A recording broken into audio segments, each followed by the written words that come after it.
பருப்பு ரசத்துக்கு 50 கிராம் பாசிப்பருப்பை கழுவிட்டு வேக வச்சுடுங்க. புளி கரைக்க பெரிய நெல்லிக்காய் அளவு புளியை கரைச்சிட்டு அது கூட தக்காளியை கழுவிட்டு புளி கரைசலில் போட்டு நல்லா கரைச்சிட்டு சக்கையை நம்ம தூர போட்டுடலாம். அது இருக்கட்டும். ஜாரில் 1 ஸ்பூன் மல்லி, 1 ஸ்பூன் சீரகம், 1 ஸ்பூன் மிளகு, 1 பூண்டு, கொழுந்து கருவேப்பிலையும் போட்டு இது மாதிரி அரைச்சிடுங்க. தாளிக்க 1 ஸ்பூன் நெய் விட்டு வெந்தயம், கடுகு பொரிஞ்ச பிறகு வெங்காயம், வத்தல், கருவேப்பிலையும் போட்டு வறுபட்ட பிறகு இந்த அளவுக்கு வரப்பட்டு மணம் வந்த பிறகு மஞ்சத்தூள், பச்சை மணம் போன பிறகு வேக வச்ச பருப்பை ஊற்றிக்கோங்க.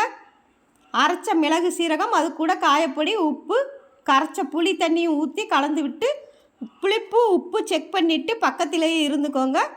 பருப்பு ரசம் கொதிக்க ஆரம்பிச்சிட்டு இன்னும் கொஞ்சம் கொதிக்கட்டும். இந்த ரசம் செஞ்சு பாருங்கள், நல்லா இருக்கும். இந்த அளவுக்கு கொதிச்சா போதும். அடுப்பை ஆஃப் பண்ணிடுங்க. மல்லியில் போட்டு இறக்கிக்கோங்க. பாருங்கள், இப்படி செஞ்சு பாருங்கள். தேங்க்யூ.